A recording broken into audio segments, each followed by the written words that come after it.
Olá, boa noite. Bem-vindos a mais um resumo do dia. Nesta sexta-feira, dia 28 de janeiro de 2022, está começando o seu Jornal da Noite da Causa Operária TV. Destaque do nosso programa de hoje é a disparada dos aluguéis, subindo bem acima da inflação e, obviamente, puxando, né, os índices inflacionários e pesando no bolso, pesando muito no bolso de nós sem terras, sem tetos, né? Eu conversando uma vez com um companheiro do movimento de luta pela moradia, ele dizia o seguinte, que o pessoal pensa que sem teto é só o pessoal que vive por aí brigando, né? Tentando ocupar um terreno, ocupar um prédio, não. Todos nós que pagamos aluguéis, ou seja, milhões e milhões de brasileiros, somos sem teto, porque não temos um teto próprio. Então, nós, sem tetos, milhões, dezenas de milhões de brasileiros sofrendo pesado aí com a majoração abusiva. Não vamos falar desse tema. Bom, mas não é só os aluguéis. Enquanto os aluguéis sobem, a renda do trabalhador brasileiro chegou ao pior nível nos últimos 10 anos, né, mostrando para que veio o golpe. Esse é um dos temas também de destaque do nosso programa, e no qual também, no dia de hoje, nós somos obrigados a destacar que o país tem um novo recorde de número de casos e nós estamos 800 mortos nas últimas 24 horas e a caminho de superar mais uma vez a marca de 1.000 mortes por dia, né? E o pessoal fica fazendo um discurso dizendo que o problema é essa ou aquela pessoa que não foi vacinada, quando o problema é, obviamente, a falta de medidas do governo. E nós vamos discutir todos esses temas. Destaque também na nossa pauta a Justiça arquivando a ação, a Justiça lá do Distrito Federal arquivando a ação contra Lula, no caso do Triplex, e o ex-presidente comemorando. Vamos mostrar aqui também que enquanto está morrendo gente adoidada, né? E a contaminação está batendo recorde, o Ministério da Saúde tem 32 milhões de doses de vacina sem uso, estocado em galpão.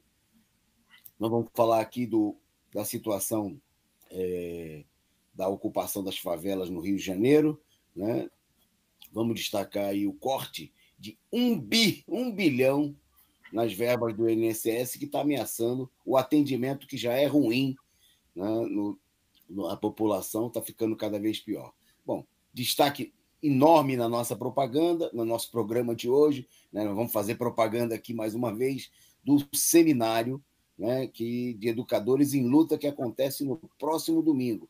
Daqui a pouquinho a produção já vai colocar para a gente lá em cima, como vem fazendo essa semana, o link para você se inscrever no seminário de educadores em luta que acontece no próximo domingo, né? E nós vamos falar aqui do que nós vamos discutir, porque prefeitos e governadores estão querendo meter a mão e roubar o reajuste determinado por lei, que até o Bolsonaro assinou aí, foi obrigado a assinar o reajuste. Agora nós queremos receber e que todos recebam. Vamos falar desse tema também com destaque aqui no nosso programa. Bom, tem mais coisas aqui na nossa pauta. No destaque internacional, o chanceler russo dizendo que um possível conflito não depende da Rússia, porque se depender da Rússia, não vai haver guerra. Para comentar essas e outras notícias dessa sexta-feira, está comigo aqui hoje no programa o companheiro Expedito Mendonça. Boa noite, Expê. Boa noite, companheiro Antônio Carlos. Sejam todos muito bem-vindos aqui à nossa sempre fiel audiência aqui de todas as sextas-feiras, nesse dia 28 de janeiro, última semana, né, do primeiro mês do ano. A coisa vai passar rápida, não tenha dúvida nenhuma, é um ano aí recheado de eventos e o principal deles, a eleição presidencial. Então a coisa vai passar rápido. Já estamos no final de janeiro.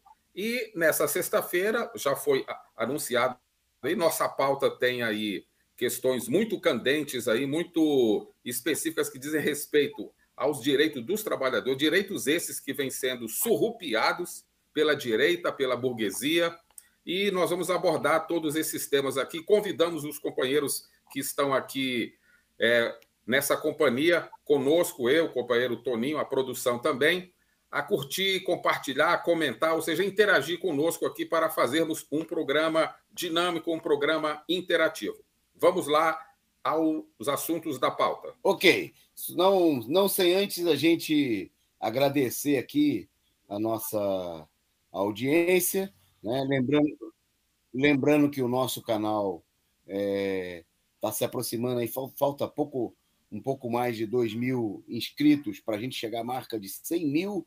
Né? Então, você que não está inscrito, bate o sininho aí, toca o sininho logo embaixo da tela para a gente superar a marca, superar a marca dos 100 mil aí, quem sabe aí no próximo mês. Então, ajude a gente, bate o sininho, né? Se inscreva aqui no nosso canal. Para se inscrever, você não paga nada. Né? E agora, se você quiser contribuir, você é muito bem-vindo, né, como membro do nosso canal, e você pode escolher o plano de contribuição que cabe no seu bolso. Né? E você vai ser bem-vindo aqui, como todo esse pessoal que está com o nomezinho em verde aqui no nosso chat, como o companheiro Ernesto Abdala Filho, a Júlia Barreto, né? O pessoal que está por aqui com o nomezinho em verde, que é membro do canal, né? Que já contribui, o Revolução Popular do Brasil, LC29, Mr. Cluppet, e uma turma muito boa que está chegando por aqui, sou eu, né? Revolução Popular do Brasil, já falei. Bom, então você contribui, você pode escolher o seu plano de contribuição, e é muito importante, né, para a gente, para manter essa ferramenta, né, funcionando, atirando a doidado, né, que é a Causa Operária TV a serviço lá dos trabalhadores. Bom, e ao longo do programa você pode fazer, como já fizeram aqui o companheiro Ernesto Abdala Filho e o Revolução Popular do Brasil, mandar a sua contribuição instantânea, né? Qualquer valor, o seu superchat, o seu super sticker, a sua figurinha simpática, mandar o seu comentário, e a gente comenta aqui também com o maior prazer, né, com a sua contribuição. O pessoal já chegou por aqui, a Nilza, né, e o companheiro Ernesto Abdala, por exemplo, comentando aí um tema que foi destaque nessa semana, que foi a censura imposta aí através de assédio, né, feita aí ao Chico Buarque na questão da música, com a maravilhosa música, com açúcar e com afeto, que nós comentamos aqui ao longo dessa semana. Né? Agradecer a vocês aí, todos, a participação, né?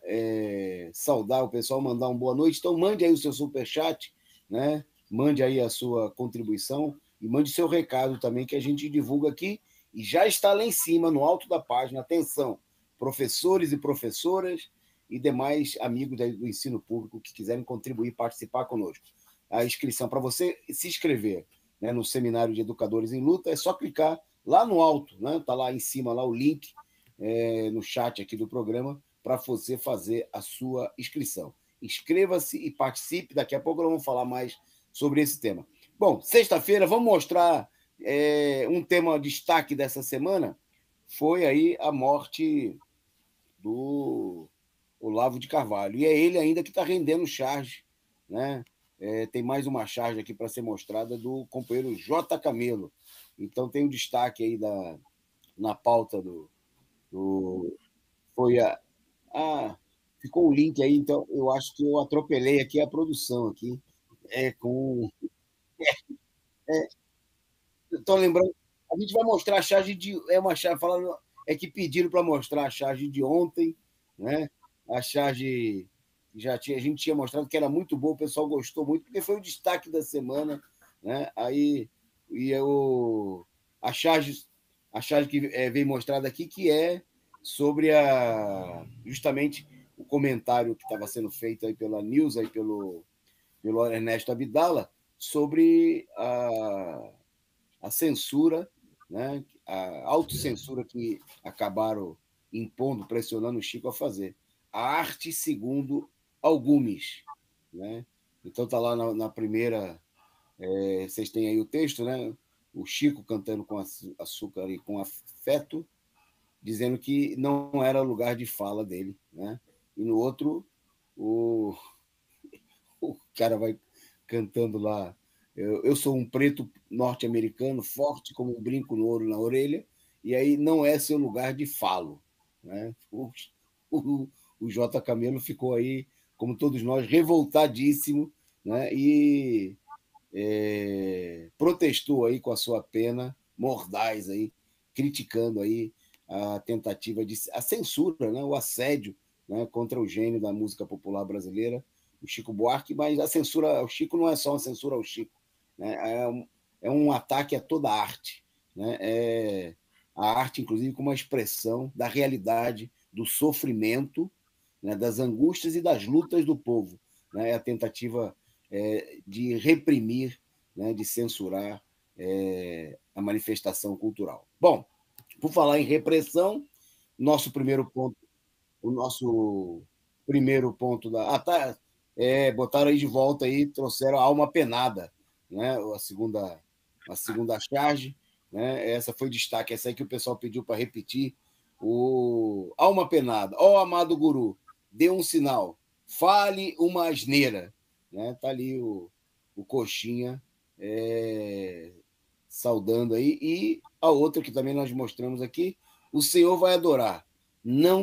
Aqui não tem comunista, né? O Olavão sendo recebido aí no inferno pelo demônio. Bom, vamos em frente, vamos para a pauta. Vamos para a pauta que eu falava então falava da repressão, e a juíza do Distrito Federal viu prescrição nos crimes, nas acusações, né? Mandou arquivar a ação contra o ex-presidente Luiz Inácio Lula da Silva, né? O ex-presidente comemorou e disse mais, né? Aproveitou para dar a cutucada. Quem era herói está virando bandido, e quem era bandido está virando herói, né? E ele falou isso se referindo aí a um tema que está na nossa pauta, nós vamos falar hoje, que é o juiz fascista, o juiz suspeito Sérgio Moro, que está caindo aí, sendo denunciado, né, pelos milhões que recebeu de empresas que lucraram com a quebra do Brasil. Bom, aí a declaração do Lula foi feita em entrevista à Rádio Liberal, lá do Pará, no dia de hoje, né? E ele destacou mais uma vez, falou do golpe, né? Mostrando que a candidatura do Lula vem se mostrando como um candidato que não faz como certos setores da esquerda que querem esquecer que teve golpe, né? Que não falam de golpe. O Lula tem falado reiteradas vezes, né? Então, além de destacar o problema de que as mentiras foram contadas contra mim, ontem a justiça matou definitivamente esse processo. Sempre acreditei que a verdade disse a Tônia, disse ele. Mas ele também se referiu ao golpe dizendo que desde o golpe da Dilma até a minha prisão foi uma coisa planejada. Era preciso tirar o Lula da disputa presidencial, porque se tiver eleição para presidente, o Lula vai ganhar. Essa tramóia que foi feita, essa combinação, essa tramóia espúria, que foi feita por uma parte do Ministério Público, mais o juiz, mais a Polícia Federal, mais a imprensa, fez com que eu, durante muito tempo, fosse achincalhado nos meios de comunicação, como jamais ninguém na história. Então ele atacou, né, e disse que quem era juiz agora está virando bandido, e quem era bandido está virando herói. Bom, desmoralização, crise política do regime, né? Mas é preciso enterrar o regime golpista e é preciso a mobilização popular para que a direita não arme, porque vem chumbo grosso por aí, né? Nós vamos ver ao longo dos próximos meses a ofensiva, né, da direita, que já vem se manifestando numa série de aspectos. Bom, vamos para na nossa pauta. Vou passar a bola agora para o companheiro Expedito, ele que é servidor há décadas aí do Ministério da Saúde, e tem gente do Ministério da Saúde, ou gente não, o Ministério, o governo, no momento em que há toda uma campanha para tentar culpar, né, individualmente esse ou aquele cidadão por não ter se vacinado, o Ministério da Saúde está ocultando, está deixando guardado uma quantidade gigantesca de vacina. Quem vai contar para vocês é o companheiro Expedito Mendonça. Fala aí, Expedito. Pois é, companheiros, é uma notícia assim que, diante desse quadro que nós estamos vivenciando no país, esse quadro absolutamente trágico de crescimento exponencial aí dos casos de infecção e das mortes também, nós vamos abordar isso aqui no programa, soa assim como uma coisa quase que inacreditável que a principal instituição da saúde pública nacional, que é o Ministério da Saúde, cabeça do sistema, né, isso, do Sistema Único de Saúde, mantém em um galpão que é da sua propriedade, lá em São Paulo, nada menos do que 32 milhões de doses da vacina Janssen, que chegou no Brasil no ano passado. Esse aqui é o único laboratório que produziu a vacina de dose única, essa da Janssen. Ela não precisa de segunda dose, nem de dose de reforço nenhuma. É uma dose única.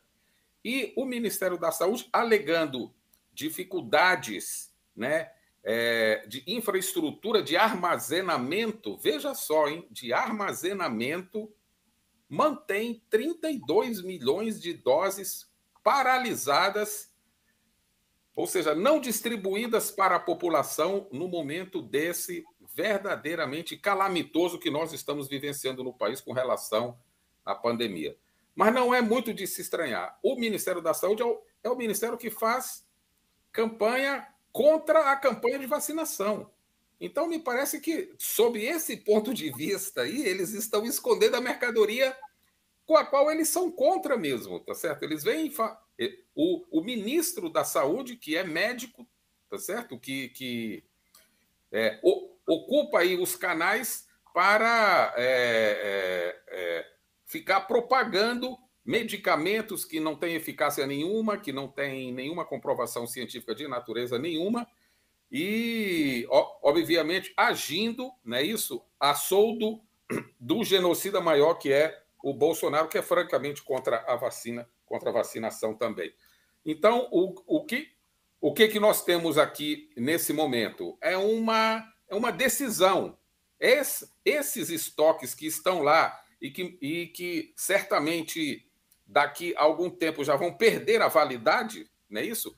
Eles evidenciam e eles demonstram claramente que existe uma ação consciente no sentido de não deixar chegar o imunizante ao conjunto da população no momento desse em que a gente só tem aí vivenciado e visto país afora o crescimento vertiginoso, aí, exponencial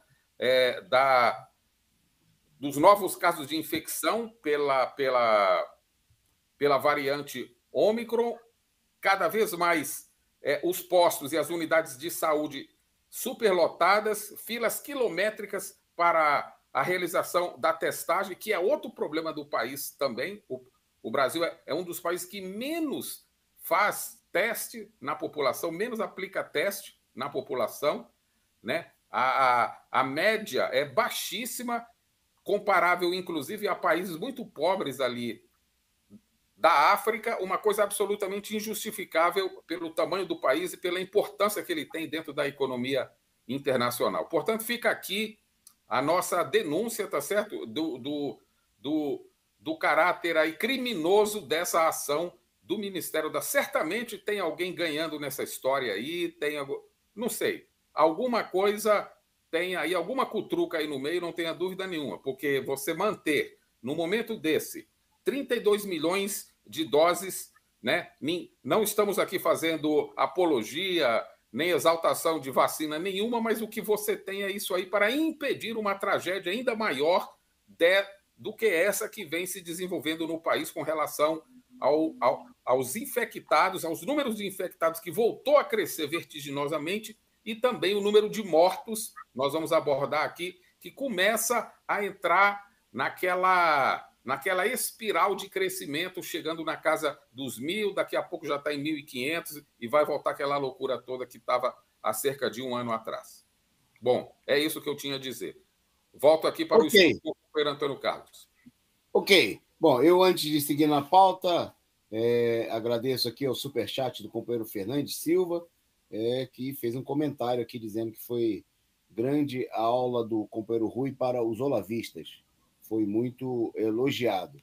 O o pessoal comentando aqui, já destacando aqui o absurdo que é ver aí a perda das vacinas, né? O pessoal concordando aqui com o companheiro Expedito, fazendo aqui seus comentários. E, bom, a gente segue na pauta agora para destacar pouco mais de completar mais de uma semana da ocupação das comunidades no Rio de Janeiro, começam aí a aparecer as denúncias, né, contra a ação da polícia nas comunidades do Jacarezinho e Muzema.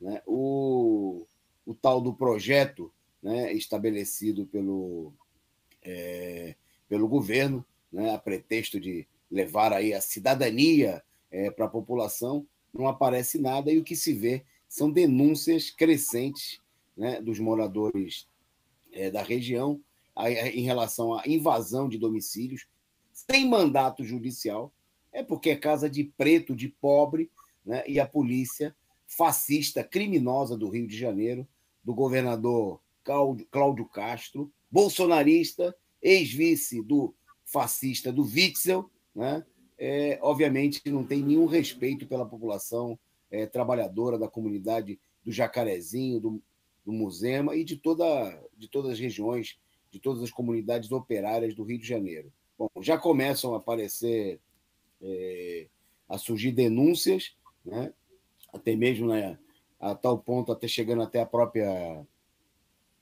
imprensa capitalista. Né? Houve o caso presenciado pela Folha, onde a corrente da porta de uma casa estava arrebentada, roupas e objetos foram revirados e um vazamento molhava o chão, porque haviam quebrado a caixa d'água na laje. Imagina, a polícia invadiu a casa e quebrou a caixa d'água, numa situação totalmente absurda. Só quando perceberam a presença da reportagem é que os policiais deixaram o beco, né, e ainda se irritaram com o fotógrafo e ameaçaram levá-lo para a delegacia. Né? Isso, você vê, é um dos poucos casos capturados aí, parcialmente pela imprensa. Né? Mas são muitas, está chovendo as denúncias de abuso dos policiais, né? Que se valendo dessa presença ostensiva, né, e a pretexto de botar para correr os traficantes, né, que só se refugiaram em outras regiões, estão se escondendo mais, estão vendendo em outros lugares, uma política que, em geral, favorece a traficantes de outras regiões, né? Porque o grande lucro do negócio das drogas vem da comercialização de fora, inclusive para setores da pequena burguesia e da burguesia que mandam aí seus emissários, né, que usam das mulas para levar aí as encomendas. Bom, e aí, obviamente, se o pessoal não compra num lugar, está comprando em outro. Né? Precisa ver a quem a polícia, a quem o governo está querendo favorecer com essas operações. Aos trabalhadores é que não é. Né?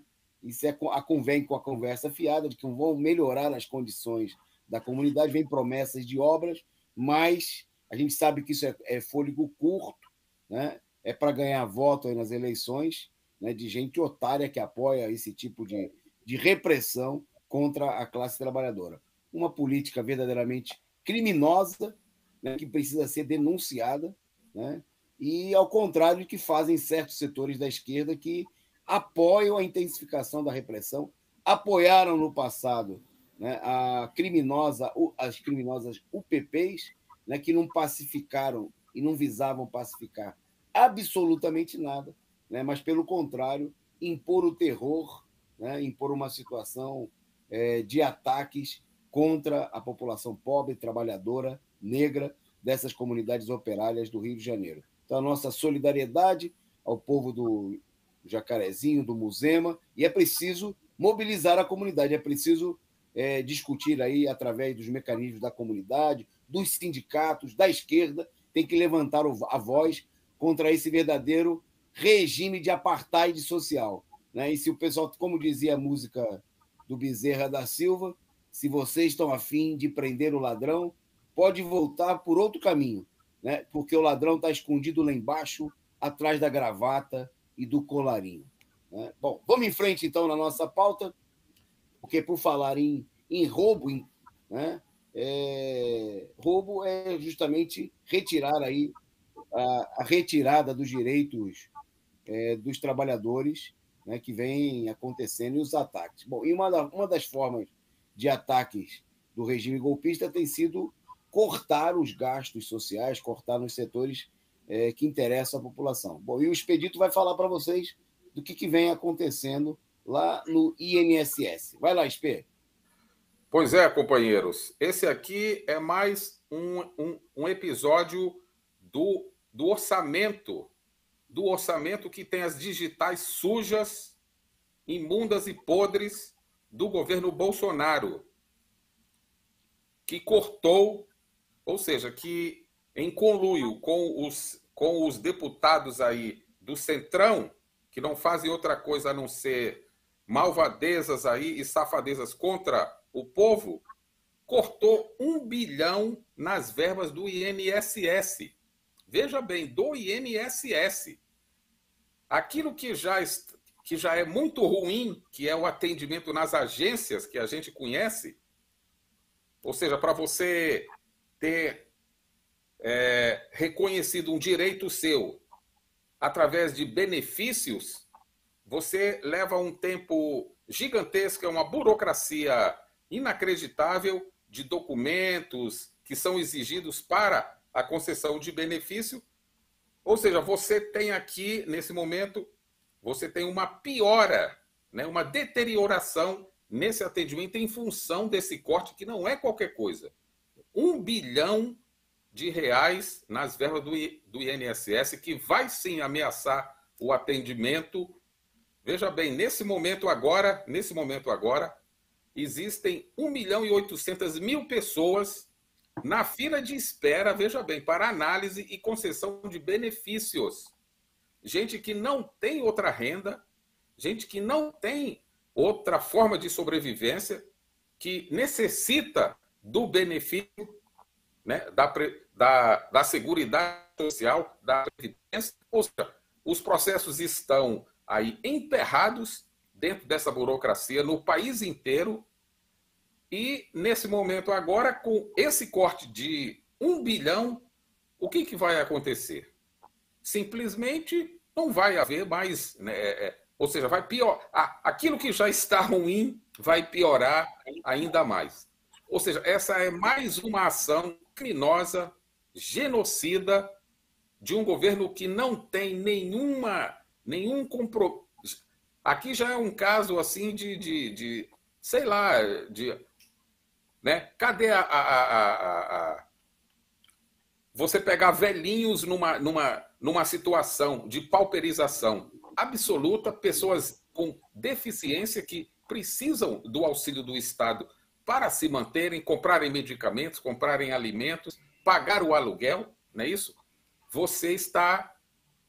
O Estado está impedindo que isso aconteça por conta de um corte gigantesco operado pelo governo criminoso, pelo governo genocida e pelo governo entreguista e o governo dos amigos, porque é disso que se trata. O Bolsonaro está cortando isso aí para beneficiar os amigos, como o aumento para os policiais federais, para as emendas parlamentares. Veja só, o dinheiro que está sendo desviado, que está sendo cortado do INSS, está indo para esse setor aí bolsonarista. É o Bolsonaro desesperado em busca de satisfazer aí os apetites de um determinado segmento social hoje no país, para ver se ele recupera um pouco dessa debacle que é aí as intenções de voto na candidatura dele. Portanto, é mais uma ação criminosa desse governo, precisa ser denunciado. Os aposentados, a população, de uma forma geral, deveria incluir isso aqui, né? Numa pauta de reivindicações. As organizações sindicais e populares deveriam iniciar uma campanha imediata, tá certo? De denúncia disso aqui e de obrigatoriedade de retornar o orçamento ao orçamento do INSS, esse 1 bilhão que está sendo roubado do trabalhador, do beneficiário, do aposentado brasileiro que necessita do INSS. Fica aqui a nossa denúncia o nosso repúdio a essa ação e uma convocação para que haja uma reação a essa operação de rapina do governo Bolsonaro contra os aposentados e idosos nacionais. Ok, Espê. Você falou de roubo, né? Falou aí de bandalheira, que é uma bandalheira mesmo essa situação. Bom, nós vamos entrar num tema aqui que se conjuga, né, com essa... Porque essa semana nós anunciamos aqui que, depois de muito pressionado, o governo Bolsonaro decidiu finalmente assinar aquilo, anunciar que ia cumprir a lei, né? O que é uma coisa até meio absurda, né, que o presidente da República diga: não, agora, com pompa e circunstância, eu vou cumprir a lei, né? E se submeter ao que está estabelecido numa lei que foi criada em 2008, né, a chamada Lei do Piso, que estabelece, né, que o piso salarial nacional dos professores tem que ser reajustado todo ano, no dia 1º de janeiro, né? E um critério de reajuste é bem simples. O governo repassa para estados e municípios uma verba por ano, por aluno, né? Que esse ano agora vai ser aí de cerca de 4.000 e tantos reais por aluno matriculado na rede pública do ensino básico.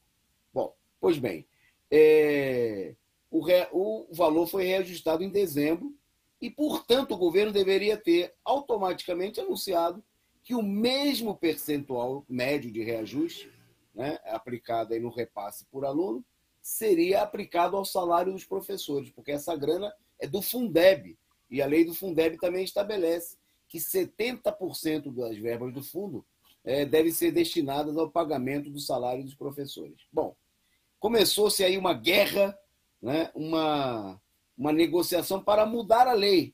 Se cogitou a possibilidade do Bolsonaro fazer um decreto. Bom, e não, no entanto, a burguesia não chegou a um acordo. Tinha gente que queria zerar o reajuste, tinha gente que queria dar somente uma parte do reajuste, e o reajuste ele chegou a esse montante de 33,24%. Espera aí que eu queria falar do cartaz, calma aí. Vou mostrar o cartaz daqui a pouquinho. Porque os professores, o piso dos professores ficou 2 anos sem ser reajustado. Mas é pior ainda. Tem estados, como o estado de São Paulo, né, no qual eu sou professor, que há 8 anos, 5, 6, 7, 8, o salário dos professores não sofre reajuste. Até para ter o aumento do piso, os professores do sindicato teve que entrar na justiça, né? É a barbaridade. Bom, pois bem, agora, mesmo depois que o Bolsonaro assinou pela pressão, ameaça de mobilização aí dos professores, nós mesmo iniciamos uma campanha, né, denunciando o roubo, nós de Educadores em Luta. Bom, e fizemos um chamado à CNTE a convocar um dia de paralisação, uma greve geral da educação. Estamos distribuindo boletins no país todo com esse chamado. Bom, mas agora tem prefeitos e municípios que estão anunciando, prefeitos e governadores que querem meter a mão no dinheiro do Fundeb. Eles vão receber a mais, eles vão receber o dinheiro reajustado. No entanto, né, olha só a afirmação feita pelo presidente da Confederação Nacional dos Municípios: não tem um centavo do governo federal para pagamento do piso do magistério no Brasil. O dinheiro não é da União. É muito bom fazer favor com chapéu alheio. Não, o dinheiro não é da União. O dinheiro também não é do município. O dinheiro é da educação, é do Fundo Nacional de Desenvolvimento do Ensino Básico. Seus prefeitos ladrões, tirem a mão do dinheiro que é dos professores.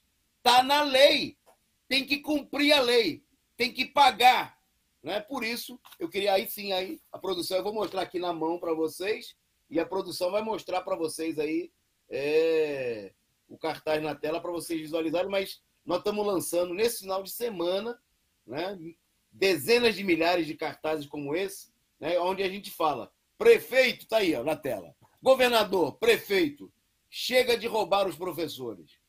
33,24% para todos os educadores.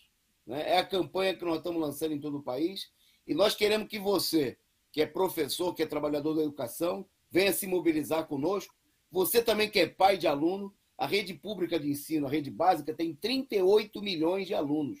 38 milhões de alunos em todo o país. Só a rede básica de ensino fundamental e ensino médio. São quase 2 milhões, mais de 2 milhões de trabalhadores da educação. Né? E a nossa luta é clara. Tem que aumentar não só o piso, como tem que aumentar o salário de todos os professores. Dória, deixa de ser calhorda. Tem que aumentar o salário dos professores do estado mais rico do país. Ibanez, seu criminoso, tem que dar 33% para os professores, trabalhadores da educação de Brasília. Zema, a mesma coisa em Minas Gerais. Ratinho, no Paraná. Cláudio Castro, seu invasor de favela no Rio de Janeiro. E por aí vai.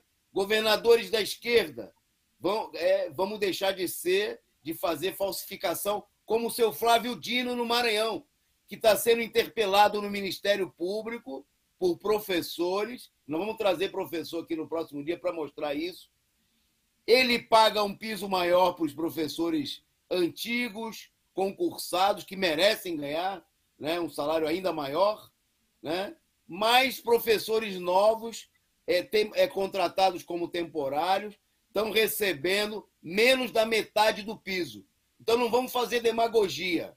Tem que dar o reajuste de 33% para todos os trabalhadores da educação, né? E para organizar essa luta, além de debater outros problemas da educação, a nossa concepção de educação, para discutir os problemas. Vamos discutir o problema da vacinação. Né? Tem professores professores universitários, querendo debater o problema do passaporte da vacina, sim ou não nas universidades. No domingo, nós vamos realizar o seminário de educadores em luta. E você pode participar, ainda está em tempo. Né? Ainda tem algumas vagas para participar presencialmente, se você estiver perto de São Paulo e quiser participar presencialmente, mas você também pode se inscrever para participar online. O link está aí no chat do nosso canal aqui, né? Você pode, lá em cima, né, na área de conversa, tem lá o link, é só clicar e se inscrever. Né? Já são dezenas de companheiros inscritos aí de todo o país. Então venha participar conosco, venha discutir aí como é que nós vamos fazer a campanha para reajustar o salário de todos os trabalhadores da educação. Né? E sem luta, vamos ter claro, nada vai acontecer. É hora também de dar uma sacudida aí das boas, né, na paralisia dos sindicatos, né, dos trabalhadores, da burocracia sindical que não quer mobilizar os sindicatos. Né? Então, queria agradecer ao pessoal que está se inscrevendo aí. Inclusive, companheiro, você pode se inscrever também aí para ser solidário, né, com com essa mobilização, para apoiar os professores. Nós precisamos produzir milhares de cartazes como esse, vamos produzir camisetas, vamos produzir adesivos. Né? Então, faça como o companheiro Gilson Mesaroba, né, nosso companheiro professor lá do Paraná, de Pitanga, né, lá do centro, eu acho que é da região central do Paraná. Eu não sou muito bom de geografia do Paraná, me perdoe aí a Nilza, o Gilson, os companheiros aí que são paranaenses, que estão conosco nos assistindo, mas o companheiro é lá de Pitanga e como vários outros companheiros do Sul, do Nordeste, de Brasília estão se inscrevendo. Então, faça a sua inscrição, né? Participe do seminário presencialmente, se você estiver próximo, quiser vir para cá, será muito bem recebido, mas você pode também participar online, né? Fazendo a sua inscrição. Se inscreveu também do Paraná o companheiro Roberto França, né? De Foz do Iguaçu, se fez aqui a sua inscrição para participar conosco. Então, o pessoal paranaense está chegando junto aí, hein? Então, você também se inscreva, participe. Vai ter professores do ensino fundamental, do ensino médio, e também professores universitários que vão debater no domingo a necessidade da organização da luta também nas universidades. Né? Porque o nosso negócio não é culpar individualmente esse aquele professor, esse ou aquele aluno. Nós queremos responsabilizar os verdadeiros criminosos, né, responsáveis pela destruição da saúde e da educação no país e mobilizar para conquistar, né, a reposição das perdas salariais e as demais reivindicações necessárias em defesa do ensino público. Está dado o recado, então, hein? E a gente conta aí com a sua inscrição, com a sua participação. Agradecer ao Pão com Ovo, Pão com Ovo mandando aí super sticker, contribuindo com a gente. Né? Siga aí o bom exemplo do Pão com Ovo e demais companheiros que já contribuíram. Mande aí o seu superchat para ajudar aqui a pagar a conta de luz, a internet, né? O maquinário, tudo que a gente precisa aqui para manter funcionando, né? A Causa Operária TV, esse órgão indispensável na luta dos trabalhadores. Né? E lembrando que amanhã tem análise política da semana com o companheiro Rui Costa Pimenta. Se você gosta do análise, né, você gosta aí da análise feita pelo companheiro Rui, fundamental, com milhares de gente assistindo, faça como LC29. Né? Mande aqui o seu superchat, ajude a contribuir, contribua aqui com o canal. Né? E amanhã, 4 da tarde, sintonize aqui conosco. Né? Você pode entrar antes, tem o Esquenta, que é aquele programa super animado aí que os companheiros debatem, aí, os temas aí que estão destacados aí durante a semana. Vamos em frente na nossa pauta, que está a nossa hora. Vou passar para o companheiro Spê para falar de uma denúncia muito grave dos companheiros da FUP, dos petroleiros. Vai lá, Spê. Pois é, os companheiros aí da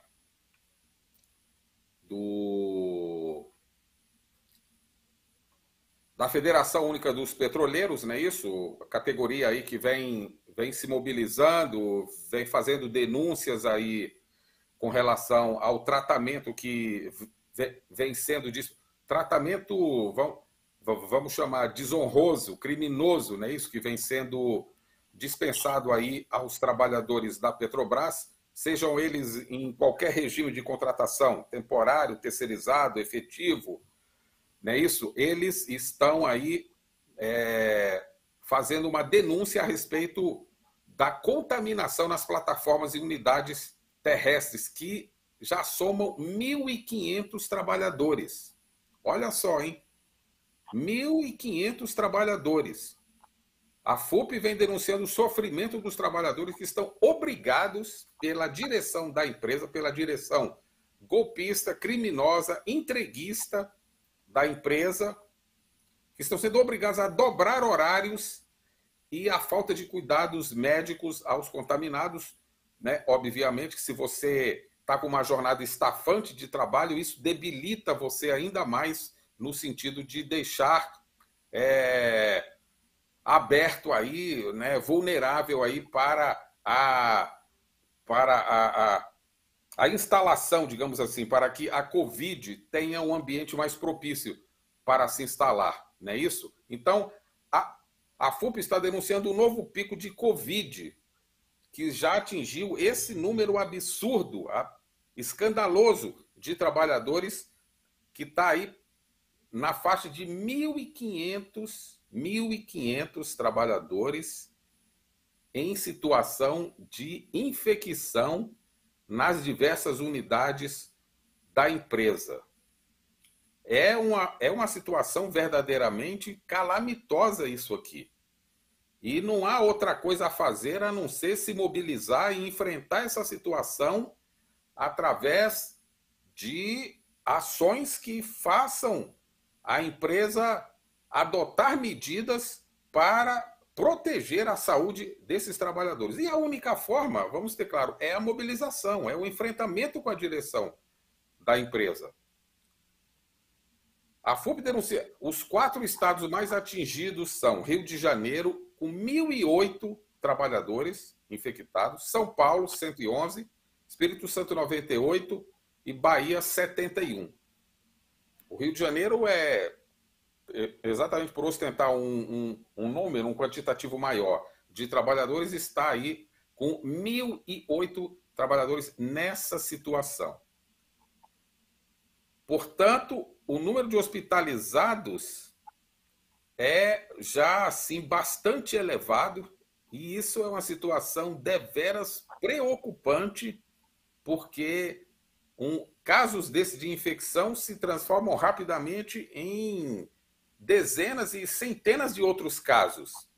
Você tem familiares, você tem gente do seu convívio, você tem colegas de trabalho que estão igualmente expostos porque você está numa situação de vulnerabilidade porque você tem próximo a você aquele familiar ou aquele colega que está infectado. E muitas vezes ele nem sabe que está infectado. Então, a situação é uma situação que requer, por parte da FUP, uma ação enérgica, uma ação de denúncia e uma ação de mobilização e de deixar a categoria em sinal de alerta. E, num segundo momento, em pé de guerra contra a empresa, porque é uma situação verdadeiramente calamitosa. Esse é o resultado do golpe, companheiros.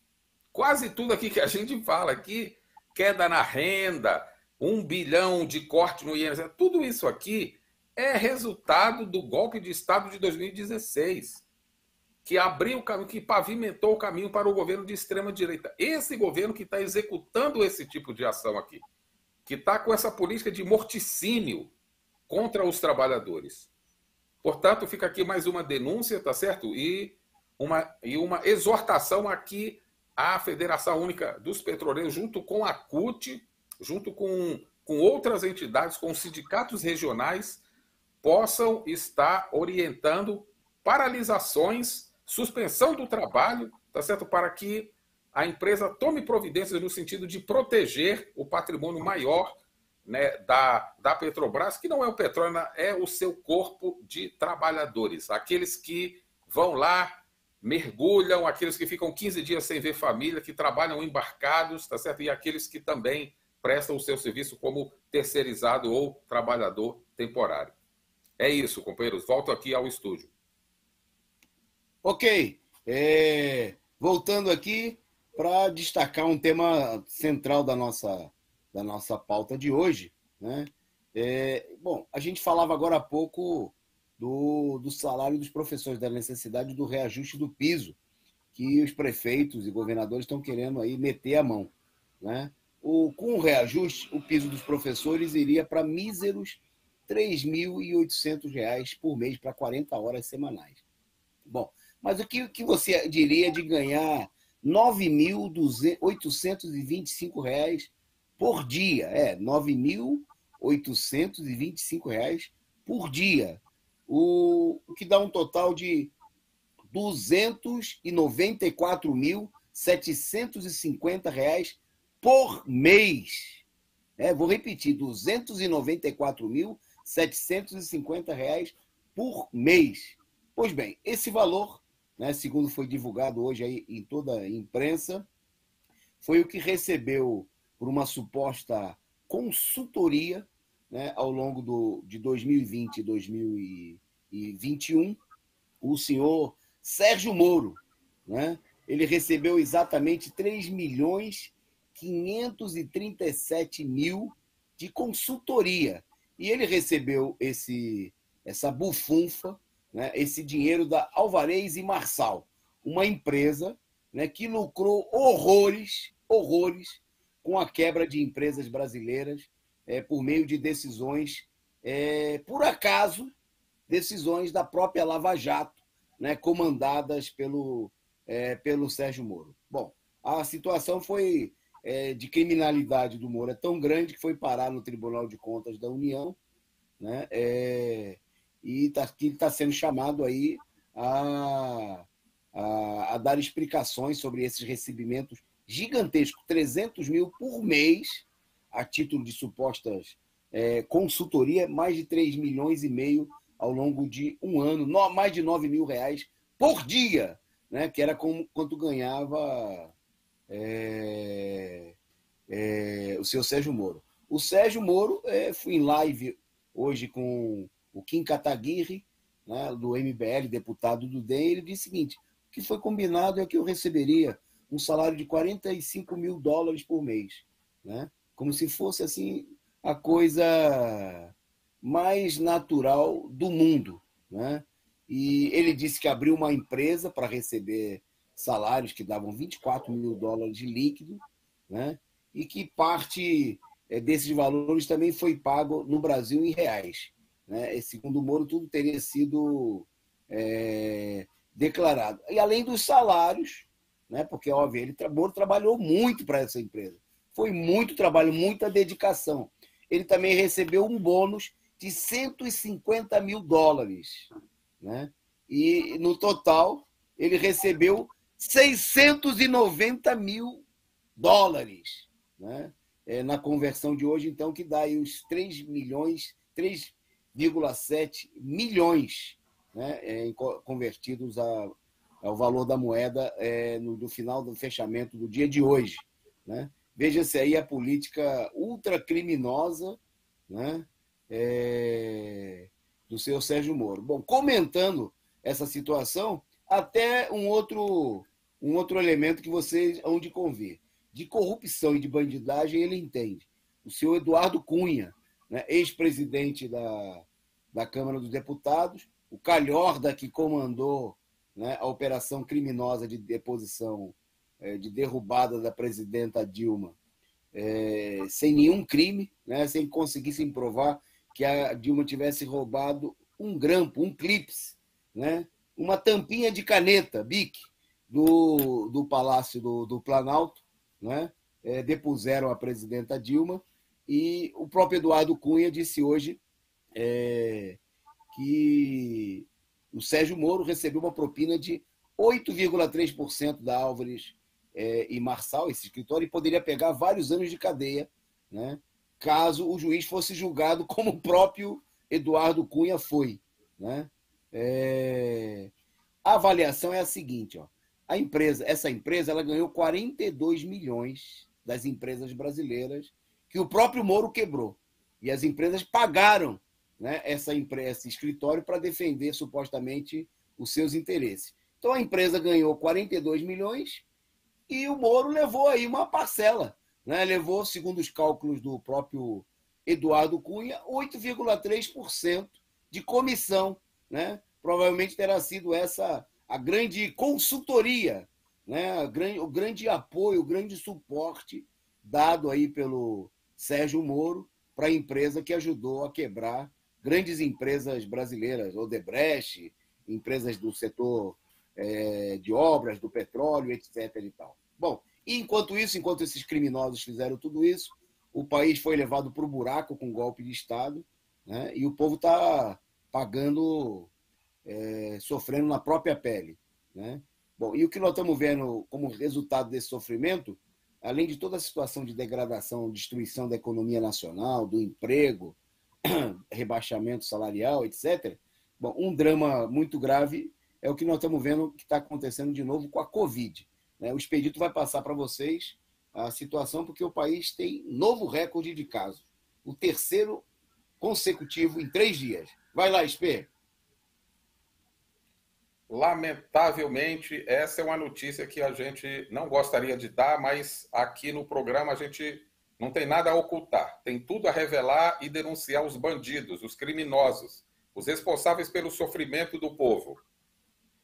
E o sofrimento do povo tem nome, é o governo de extrema-direita, o governo golpista, não somente o governo do Jair Bolsonaro, obviamente, mas aqueles que permitiram a ascensão da extrema-direita, que estão aí nos estados, muitos deles. O país está hoje registrando 270 mil novos casos de Covid. Isso só nas últimas 24 horas, olha só. Sem contar a subnotificação, porque já foi dito aqui, o Brasil é um dos países que menos realiza testes na população. É 0,5 para cada 1.000 habitantes. Isso é nada.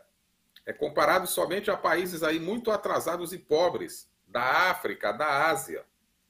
O resultado disso são essas notícias que nós somos obrigados a dar aqui quase todos os dias agora, com o recrudescimento dos casos de infecção. 270 mil novos casos de Covid nas últimas 24 horas, segundo o Conselho Nacional de Secretários de Saúde, que faz parte do consórcio aí. Se nós formos levar em consideração a enorme subnotificação e a ausência de testagem no país, nós estamos com números muito, muito, muito alarmantes e superiores a esse. É o terceiro dia consecutivo com números acima de 200 mil novos casos diários. Espantoso isso aqui. espantoso. A média móvel de casos dos últimos 7 dias é de 183 mil, que é a maior registrada já no Brasil. Maior ainda do que no período de pico lá da pandemia. Para vocês terem uma ideia da situação de descalabro e de descontrole completo do problema da pandemia no país, que recrudesce com força, sem que as autoridades... E o que a gente vê? A gente vê o Ministério da Saúde escondendo, armazenando vacina, ou seja, não possibilitando que a vacina chegue ao trabalhador, ao povo, às famílias, à sociedade, roubo do INSS, queda na renda das famílias brasileiras, salários arrochados, ou seja, nós estamos naquilo que a gente chama de tempestade perfeita, não é isso? Para um país que efetivamente está indo aí para o buraco. Então, assim, só nessa sexta-feira o Brasil registrou, veja bem, 799 mortes, 800 mortes, né? Vamos arredondar e tal. Isso são números comparáveis ao início lá da pandemia.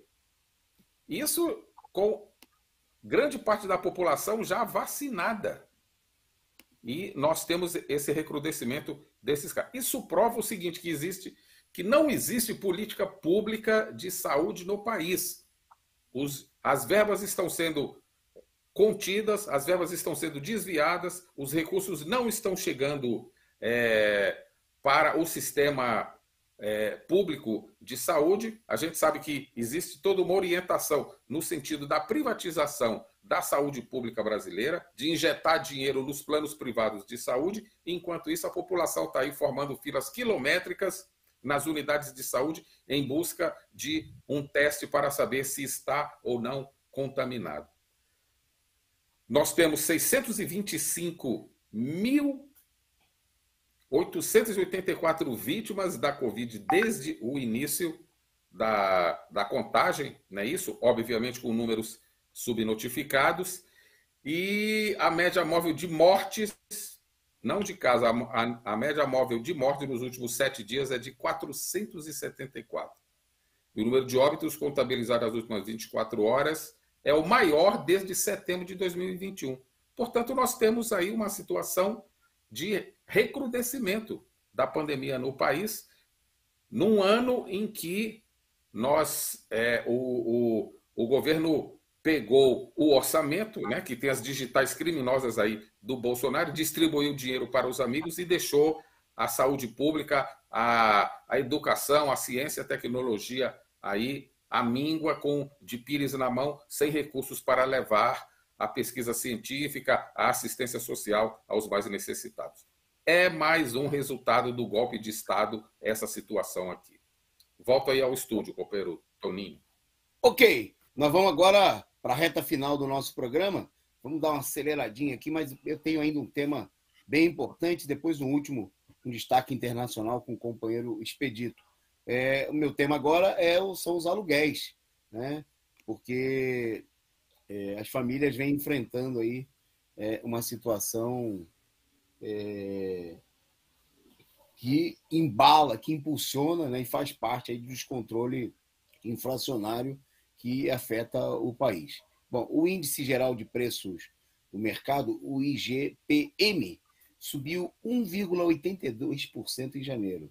Bom, o problema é que isso aí, né, com essa variação, se acumula uma alta de 12 meses de 16,91%.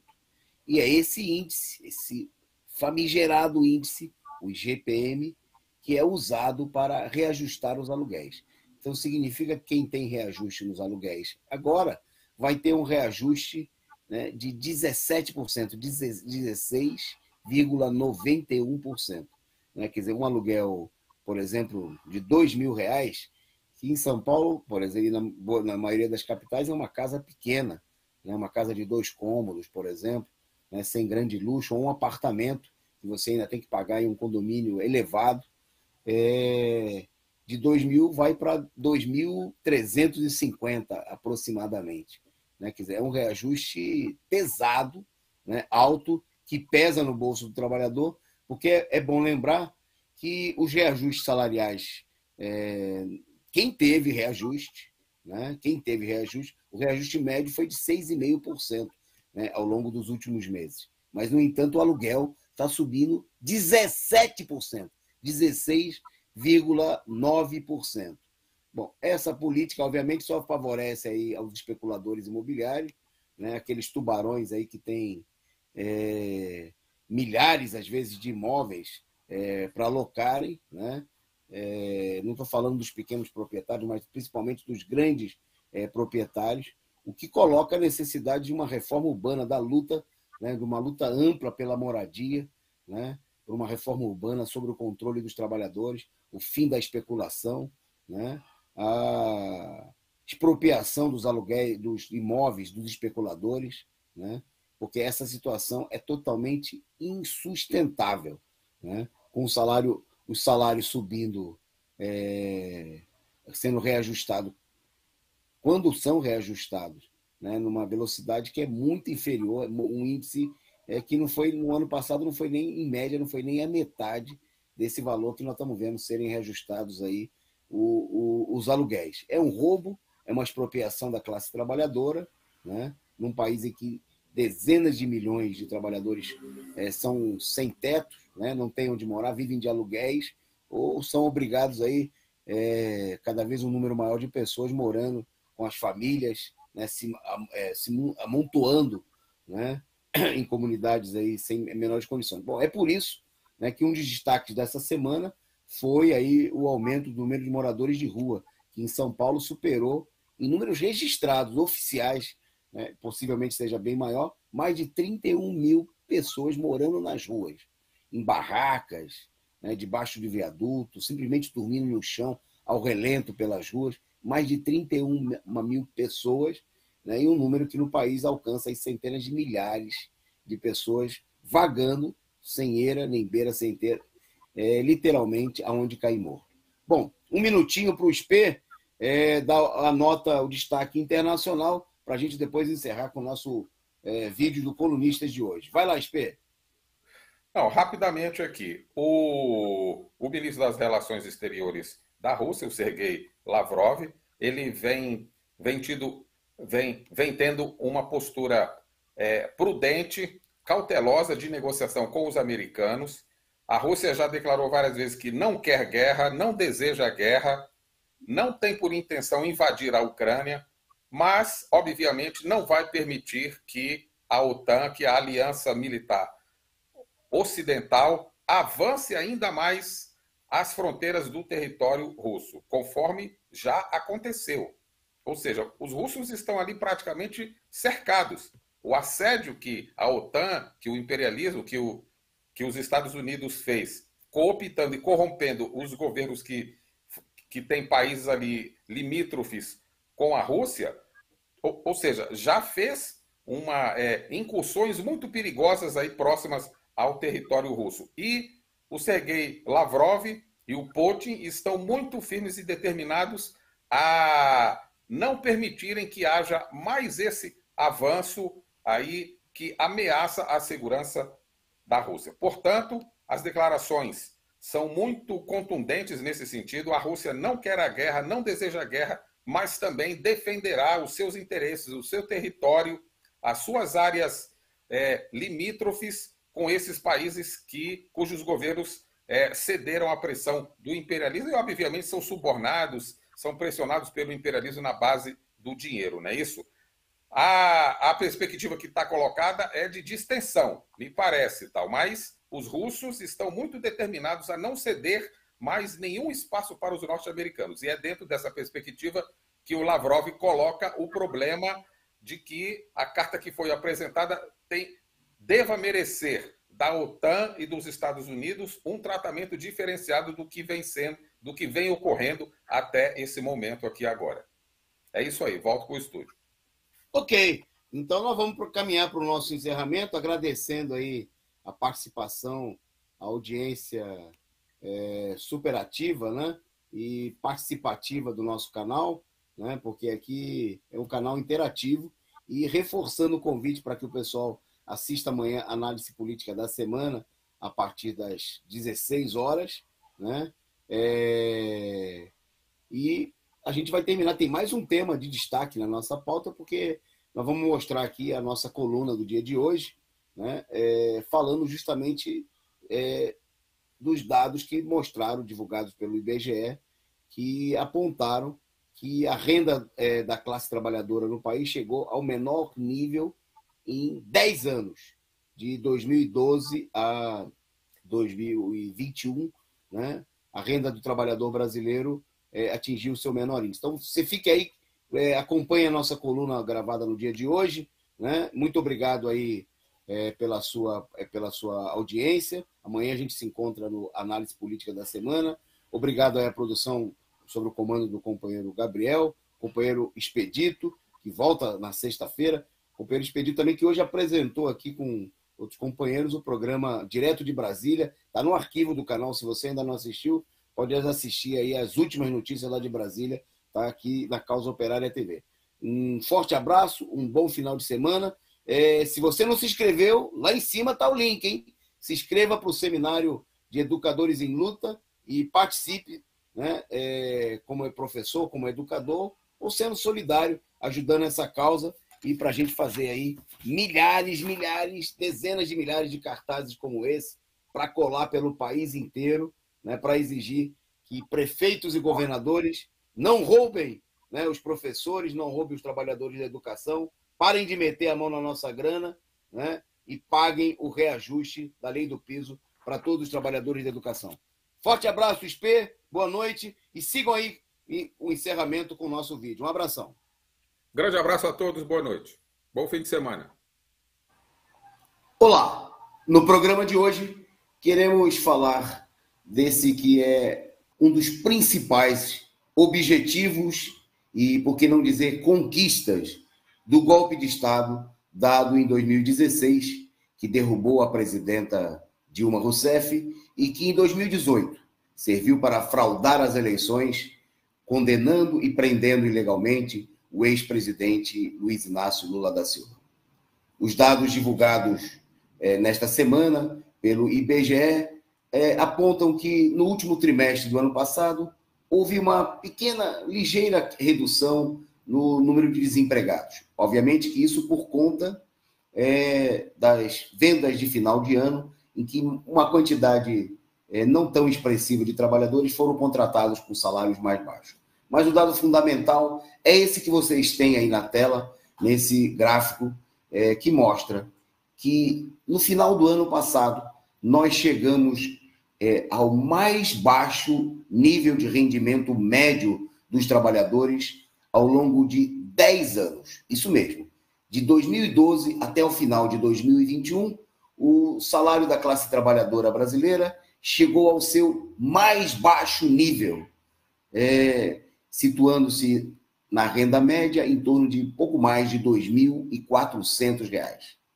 Essa situação é o resultado de uma política de expropriação, de roubo da classe trabalhadora, levada adiante pelo regime golpista, que, dentre outras medidas, adotou a reforma trabalhista para fazer milhões de trabalhadores trabalharem mais, recebendo cada vez menos e sem quaisquer direitos.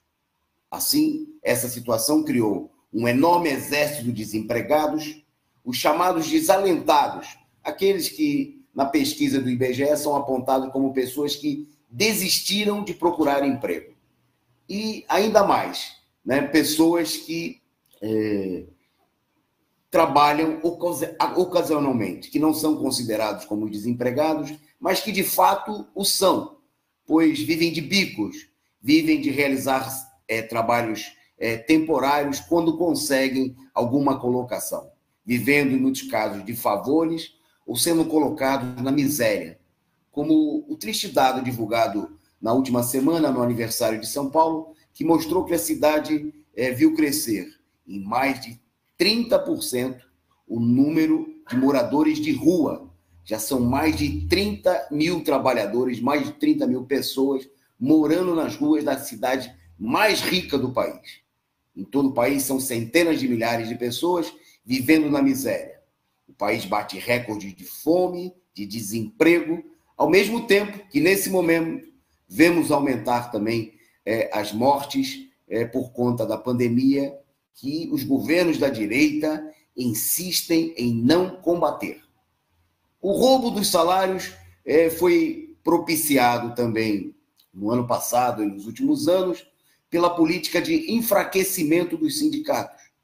Para se ter uma ideia, no meio da crise de desemprego, de fome, de miséria, e com os ataques feitos com a reforma trabalhista contra as organizações dos trabalhadores, no ano passado, mais de 60% dos acordos salariais que foram firmados não repuseram sequer as perdas salariais do último período. Isso não é pouco, porque nós estamos num momento de acelerada alta da inflação, em que os salários vêm sendo altamente corroídos, coisa que não aparece muito claramente na média salarial, porque ela não corresponde, infelizmente, né, ao conjunto, a situação da maioria dos trabalhadores. Né? Hoje, mais de 70% dos trabalhadores brasileiros ganham menos de 3 salários mínimos.